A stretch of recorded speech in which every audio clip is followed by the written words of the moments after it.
అయితే మాకు ఫస్ట్లో 500 నుండి వేతనం 500 నుండి మళ్ళీ 1000 రూపాయల నుండి 1500 అట్లా 2000 4000 అంతే 4000 వేతనం నుండి ఇప్పటి వరకు చేస్తున్నాం సార్. 2013లో జూన్లో మాకు అవుట్ సోర్సింగ్ కింద జాబ్స్ పెట్టారు సార్.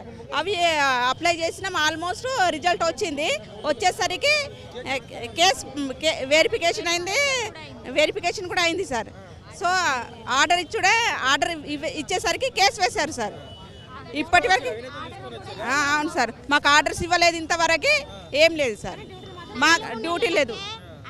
అవసరాలు 4000కు 10 సంవత్సరాల నుంచి పనిచేస్తున్నాం సార్. ఆశ్రమ పాఠశాల ఐటీడీఏ డిపార్ట్మెంట్లో కమిషనర్ మేడం, కమిషనర్ చుట్టూ కూడా బాగా రోజులు తిరిగినాం సార్ మేము.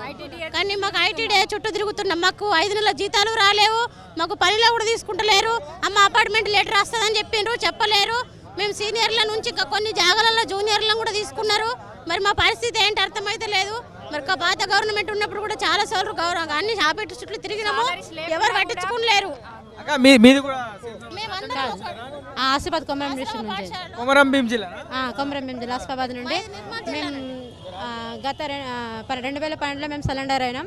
అప్పటి నుంచి మాకు రివార్డు ఉండే, ఆ రివార్డు ఇప్పటిదాకా ఏమీ లేదు. ఇప్పటిదాకా మా కొమరంభీం డిస్ట్రిక్ట్ అయినప్పుడు మేము పిటిషన్ వేస్తూనే ఉన్నాం, రేప్రా మాప్రా ఇదే పని.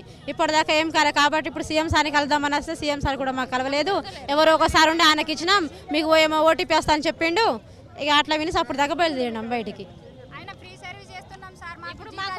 కూడా 2 సంవత్సరాల నుంచి జీతాలు లేకుండా ఫ్రీ సర్వీస్ చేస్తున్నాము. 24 గంటలు ఉండి పిల్లలకు సేవలని అందిస్తున్నాం సార్. అయినా మాకు ఎవరు కూడా మాకు పట్టించుకుంటలేరు. మరి గవర్నమెంట్ అయినా మాకు పట్టించి మా సమస్యకి పరిష్కారం చేస్తారని చెప్పేసి పొద్దున 5 గంటల నుంచి క్యూలో ఉండేసి మా సమస్య. గత ప్రభుత్వంలో చాలా ఇబ్బందులు పడ్డాం. ఈ ప్రభుత్వంలో సమస్యలు వినేందుకు వాళ్ళు అవకాశం ఇచ్చినారు. సో ఆ పరిష్కారం అవుతాయనేటువంటి ఆలోచనతో జనం చాలామంది ఇక్కడికి వస్తున్నారు. ఎటువైపు చూసినా జనం మనకి కనిపిస్తున్నటువంటి పరిస్థితి ఉన్నది. మనము లాస్ట్ 2-3 వారాలు చూసినాము. ప్రజాభవన్ వద్ద 10 గంటల తర్వాతనే లోపలికి అనుమతిస్తుండడంతో చాలా వరకు క్యూ పెరిగిపోతుంది. దీంతో 8 గంటలకు వచ్చినా 8:30కు వచ్చినా వాళ్ళందరినీ వెంటనే లోపలికి పంపిస్తున్నారు. ఇవాళ ప్రజాభవన్కి వినతులు స్వీకరించేందుకు మంత్రి పొన్నం ప్రభాకర్ అందుబాటులో ఉంటారు అనేది మనకు ఉన్నటువంటి సమాచారం. ఇక ప్రజావాణి పైన రాష్ట్ర ప్రభుత్వం చాలా సీరియస్గా ఫోకస్ పెట్టింది. ఐఏఎస్ ఆఫీసర్ అయినటువంటి హరిచందనను స్టేట్ నోడల్ ఆఫీసర్గా రాష్ట్ర ప్రభుత్వం నిన్న రాత్రి నియమిస్తూ ఉత్తర్వులు ఇచ్చింది. సో ఈ ప్రజాభవన్లో వినతులు ఇస్తే చాలా వరకు సాల్వ్ అవుతాయి వాళ్ళ సమస్యలు అనేది చెప్తా ఉన్నారు. ఇక్కడ చాలామంది రైతులు ఉన్నారు.